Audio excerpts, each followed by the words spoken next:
ఈ రోజు చిత్తూరు జిల్లా టీడీపీ కార్యాలయంలో టీడీపీ రాష్ట్ర అధికార ప్రతినిధి వెంకటీల సురేంద్ర కుమార్ మీడియా సమావేశం నిర్వహించి రాష్ట్రంలో ముఖ్యమంత్రి నారా చంద్రబాబు నాయుడు ఆధ్వర్యంలో ఎన్డీఏ ప్రభుత్వం మొదటి 150 రోజులలో చేసిన 150కి పైగా మంచి పనుల వివరాలను నివేదికను విడుదల చేసి మంచి పనులు చేసి మంచి ప్రభుత్వంగా గుర్తింపు పొందుతున్న ప్రభుత్వాన్ని ప్రజలు నిండు మనసుతో ఆదరించారని ప్రజలు సహకరిస్తూ ముందుకు నడిపిస్తే మరిన్ని మంచి పనులు చేస్తూ ప్రజలకు అండగా ఉంటుందని తెలియజేశారు.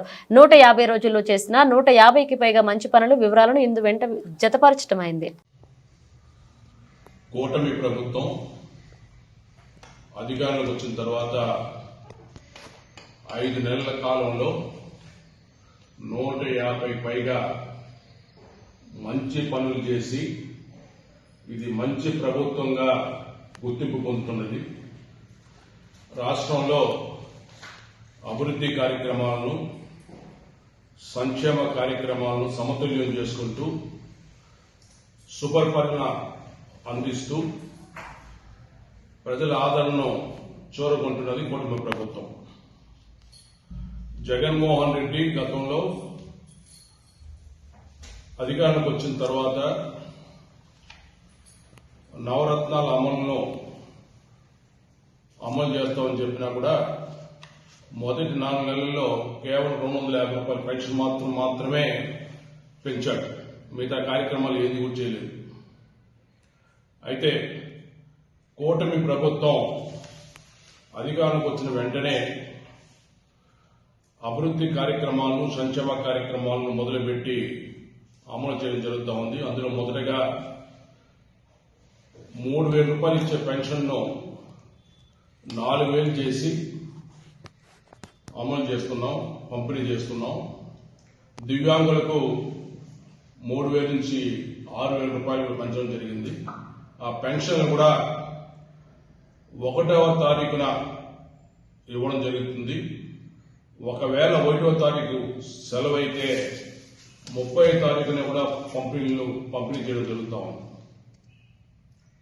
అదేవిధంగా దీపం 2 కింద 1 కోటికి పైగా ఉచిత గ్యాస్ సిలిండర్లు పంపిణీ చేశాం.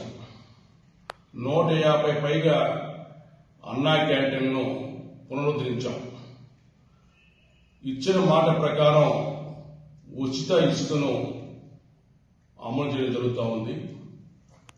జగన్మోహన్ రెడ్డి ప్రభుత్వంలో జే బ్రాండ్ తీసుకొచ్చి కల్తీ మద్యం అమ్మి చాలా మంది ప్రాణాలు పోగొట్టుకోవడానికి కారణమైనట్టే కూటమి ప్రభుత్వం అధికారంలోకి వచ్చిన మొదట్లోనే నాణ్యమైన మద్యాన్ని తక్కువ ధర కూడా ఇవ్వడం జరుగుతూ ఉంది. అదేవిధంగా బెల్ట్ షాపుల రద్దు కూడా గట్టి చర్యలు తీసుకోవడం జరుగుతూ ఉంది. అదేవిధంగా నిరుద్యోగ యువత కోసం ఉద్యోగాలు కల్పించాలనే ఉద్దేశంతో ఇచ్చిన మాట ప్రకారం మెగా డిఎస్సీ కూడా ప్రకటించి 16,437 ఉద్యోగాలు ఇవ్వడానికి కూడా చర్యలు చేపట్టడం జరిగింది. జగన్ ప్రభుత్వ పాలనలో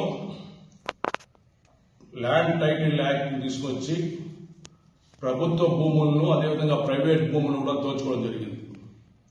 అది ఒక భూ బకాసుల చట్టంగా ప్రజలు గుర్తించారు, నష్టపోయారు.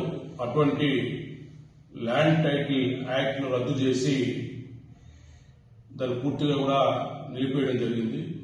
అదేవిధంగా భవిష్యత్తులో ఎవరు కూడా భూములు ఆక్రమించకుండా ల్యాండ్ గ్రాబింగ్ యాక్ట్ కూడా సవరణలు చేసి కొత్త యాక్ట్ ను తీసుకురావడం జరిగింది.